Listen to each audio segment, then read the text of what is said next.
Prezados irmãos, a palavra de Deus será aberta e lida no Evangelho de Jesus Cristo, segundo a narrativa de Lucas, capítulo 22.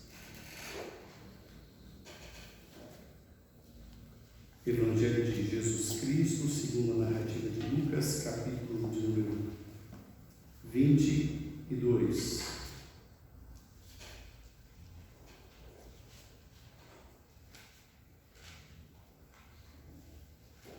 Faz parte da sequência da nossa série de estudos sobre o ministério de Jesus, já chegando ao final quase do seu ministério. Os irmãos vão acompanhar a leitura a partir do verso de número 14.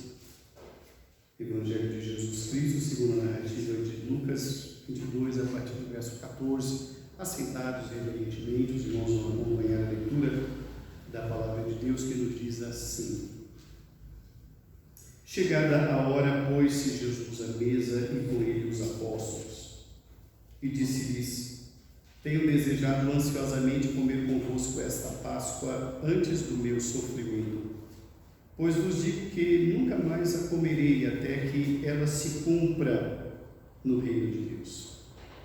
E tomando um cálice, havendo dado graças, disse: Recebei e reparti entre vós, pois vos digo que de agora em diante não mais beberei do fruto da videira até que venha o reino de Deus.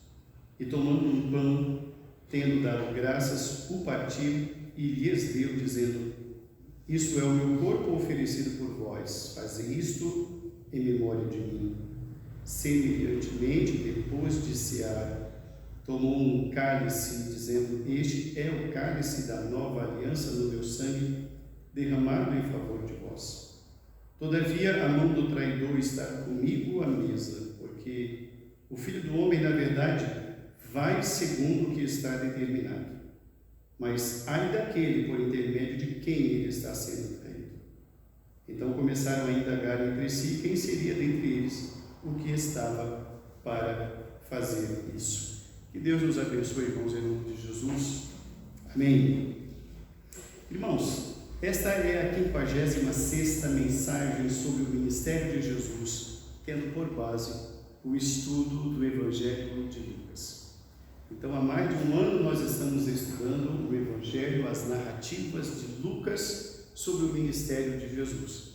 Aqui nós já estamos nos aproximando, irmãos, dos últimos dias antes da morte do Senhor Jesus. Estamos quase chegando ao final dessa série de estudos sobre o ministério de Jesus, de acordo com a ótica de Lucas. O contexto desse texto aqui, irmãos, é um contexto dos mais difíceis da vida de Jesus. Ele, como homem, está sendo testado ao seu limite. Ele, como homem, vai para a cruz. Ele, como homem, vai ser julgado. Ele, como homem, vai ser pisoteado, vai ser cuspido. Ele, como homem, vai levar todos os nossos pecados. Ele está sentindo isso. Para ele é um momento difícil, para ele é um momento cruel. E é exatamente nessa noite em que ele foi traído, nessa noite mais amarga da sua vida, que ele se lembra de mim, que ele se lembra de nós, que ele se lembra da sua igreja e deixa um memorial. Ele cria um memorial, ele institui um memorial chamado Ceia do Senhor. É sobre isso que vamos estudar na noite de hoje. Na noite de hoje, irmãos, na nossa série de mensagens sobre o ministério de Jesus, nós queremos falar sobre o tema Mensagens da Ceia do Senhor. Mensagens da Ceia do Senhor. O contexto é a noite em que Judas o traiu. O verso de número 3 nos fala dessa ação. O diabo tomou posse de Judas e fez com que ele procurasse as autoridades capazes de prender Jesus, os homens que tinham poder de fazê-lo, entre aspas. E eles entram num acordo. Esse acordo é feito às ocultas. Esse acordo envolve dinheiro. Esse acordo envolve lucro, vantagens pessoais. E ele diz: eu topo, eu concordo, eu aceito, eu faço isso. Enquanto tem alguém traindo, enquanto tem alguém vendendo, enquanto tem alguém entrando em acordo para vender o Salvador está preparando uma ceia.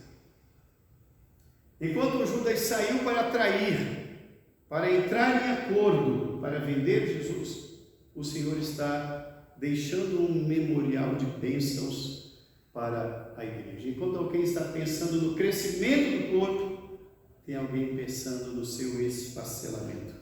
Então esse é o contexto. O cenáculo significa um cenário, uma sala. Tudo está preparado. Quando os discípulos chegam, nos diz o verso de número 12, o lugar está preparado. Cenáculo significa lugar, cenário, uma sala qualquer. Então, há uma sala, como se fosse um salão, há uma pequena e simples mobília, e é naquele lugar já preparado pelo Senhor que vai ocorrer o preparativo, ou vão ocorrer os preparativos para a celebração da Páscoa. E na celebração da Páscoa, a instituição da ceia. Portanto, na noite de hoje, mensagens da ceia do Senhor. Está tudo preparado. Inclusive Judas estava. Interessante isso, que mesmo no dia da ceia, Judas está lá. Parece que está tudo normal. Parece que nada de anormal está acontecendo, mas nada está invisível aos olhos daquele que tudo vê. Jesus conhece e Jesus sabe de todas as coisas. A primeira mensagem da ceia que nós aprendemos, irmãos, na instituição da ceia do Senhor, é que a ceia traz consigo uma mensagem do sacrifício de Jesus. A ceia é uma mensagem do sacrifício de Jesus. Volte o seu olhar para o verso de número 15. Tenho desejado ansiosamente comer convosco esta Páscoa antes do meu sofrimento. Nós nunca podemos, irmãos, participar da ceia do Senhor sem trazer à memória que o preço foi muito elevado. Foi o preço de uma vida. A celebração da ceia do Senhor, que para nós é uma festa, e assim deve ser mesmo, é um momento de celebração, deve trazer para nós, irmãos, a nossa consciência, o momento de que o preço foi muito elevado. Quando a gente fala de sofrimento, ou quando nós lemos acerca do sofrimento de Jesus, isso pode ser para nós, irmãos, apenas então somente um amontoado de histórias, um verso sobre o outro, e aquilo nos traz algum constrangimento, algum enternecimento, algum entristecimento. Mas logo passa, afinal de contas a gente fecha a Bíblia e vai para casa. Entretanto, a intensidade da dor do nosso Senhor é imensurável. Não dá para medir. Não há nada com que nós possamos dizer ou expressar verbalmente que possa contemplar na sua totalidade a dor que o nosso Senhor sofreu. Na ceia do Senhor, irmãos, há muita dor. É uma conquista para abençoar a igreja, mas não sem preço. A mensagem da celebração da ceia é uma mensagem de sacrifício. E repito, quando Jesus está preparando o coração dos discípulos para o seu sofrimento, por mais que Jesus falasse, por mais que Jesus ensinasse e falasse claramente, isso não parecia palpável aos ouvidos ou à compreensão dos discípulos. Eles não estavam tendo a compreensão devida sobre o que iria ocorrer. Eles não imaginavam que aquele homem que ali estava sentado todos os dias, que caminhava com eles todos os dias, que fazia milagres todos os dias, que ensinava todos os dias, iria sofrer. Eles pensavam assim: Jesus tem todo o poder. Se algo vier a ocorrer a ele, ele vai estender a mão e tudo vai passar. Ele vai dar uma palavra de ordem e todas as armas vão cair. Ele vai dizer: não haja sofrimento. E assim será. Eles não tinham a noção dos dias seguintes. Quando nós falamos de sacrifício, de dor, irmãos, é uma dor tal qual nenhum um de nós jamais sofreu ou há de sofrer. O que o nosso Senhor enfrentou ali na cruz foi sem nenhum anestésico. Chegou um momento de tão cruel dor, de tão cruel sofrimento dele na cruz, que alguém pegou um caniço, talvez uma vara de bambu, colocou na sua ponta uma esponja, uma estopa, um tecido, e embebeu em uma porção anestésica. Na nossa versão diz que era vinagre. Vinagre é apenas uma tradução errada. Aquela bebida tinha um poder de anestesiar. Jesus, com sede, pensou ser água. Ele provou e ele percebeu que aquilo era um anestésico. Ele recusou. E por que ele recusou? Porque ele ia enfrentar a cruz sem nenhum anestésico. Ele ia sofrer toda a dor, porque assim era para ser. No próximo domingo, graças ao Senhor, nós celebraremos a ceia do Senhor. Devemos sempre nos trazer à memória, irmãos, de que a primeira mensagem da ceia é uma mensagem de um duro sofrimento.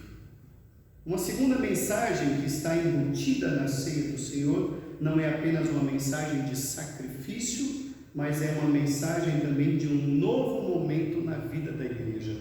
Volte o seu olhar para o verso de número 20. No verso 20 ele diz: semelhantemente, depois de cear, tomou o cálice, dizendo: este é o cálice da nova aliança no meu sangue, derramado em favor de vós.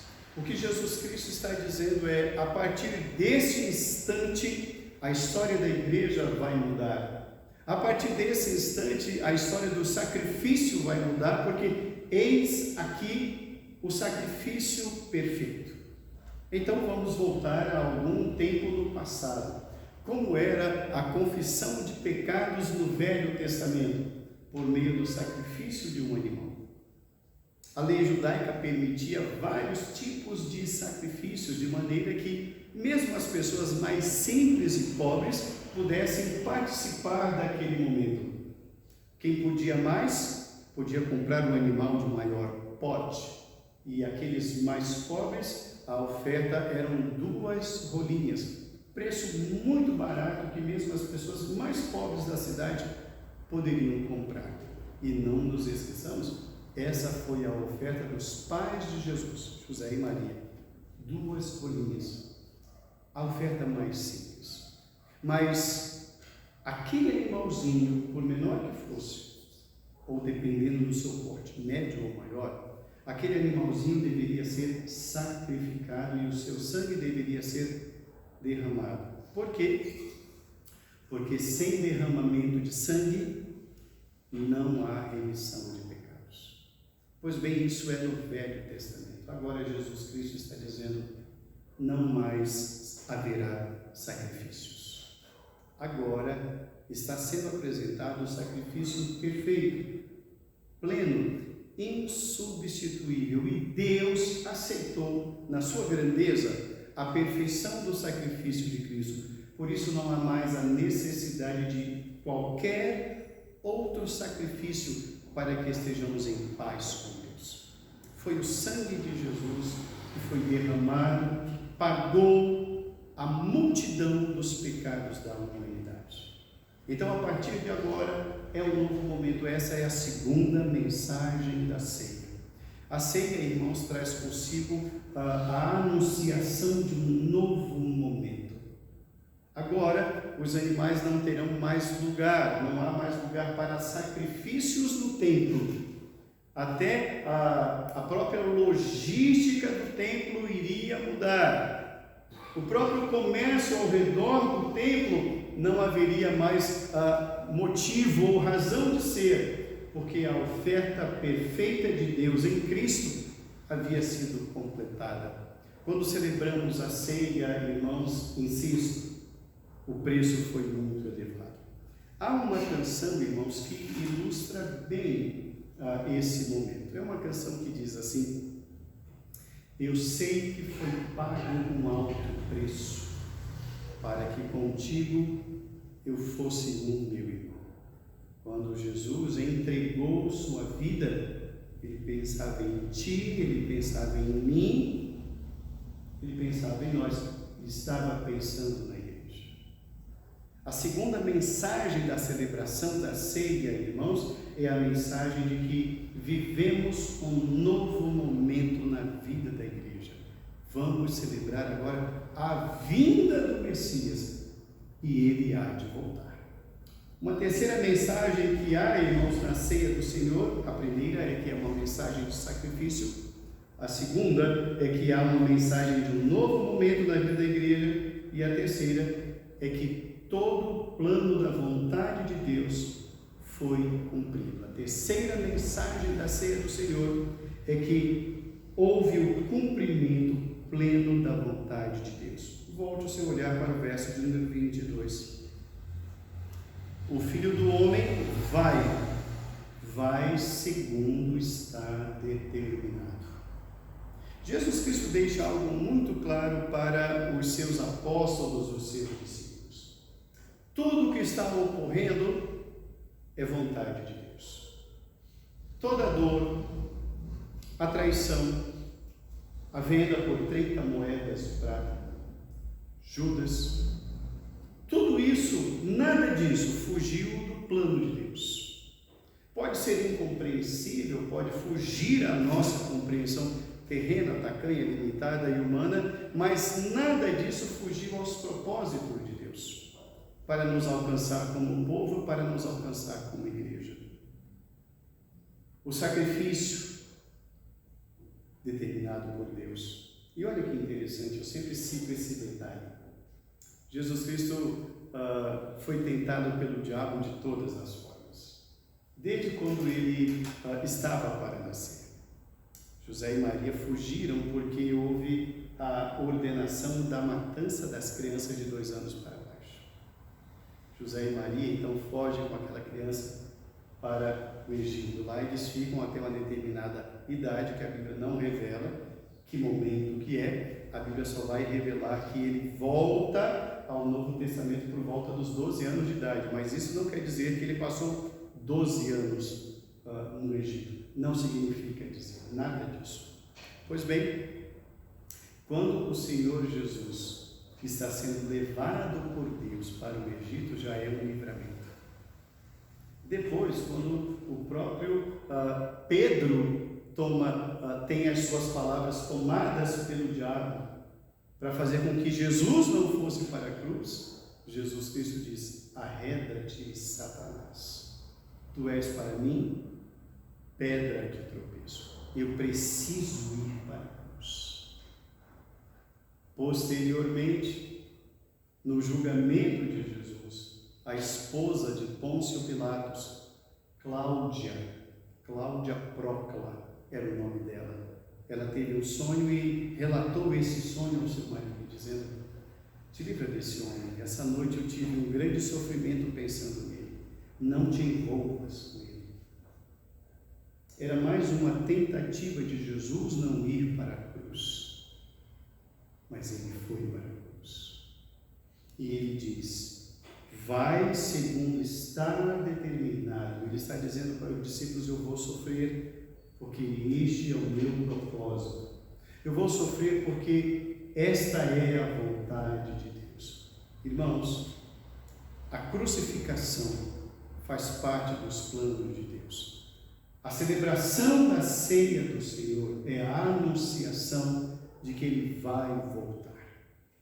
Concluindo a nossa reflexão na noite de hoje, irmãos, noite em que nos lembramos da ceia do Senhor. Estamos hoje, irmãos, na parte final, na reta final da série de estudos sobre o Evangelho de Lucas, o ministério do Senhor Jesus Cristo, relembrando os significados ou as mensagens embutidas na celebração da ceia do Senhor. Ceia do Senhor, irmãos, é momento de vitória. Ceia do Senhor é momento de sacrifício. Ceia do Senhor é um novo momento na igreja. Ceia do Senhor é a concretização da vontade de Deus para a sua igreja. A nossa próxima celebração da ceia do Senhor, irmãos, vamos buscar trazer à memória essas mensagens. E vamos nos lembrar, o Senhor disse isso aos seus discípulos, dizendo: eu vou participar pela primeira vez e única vez agora. Eu nunca mais voltarei a beber vinho, até que eu beberei com vocês no reino do meu Pai.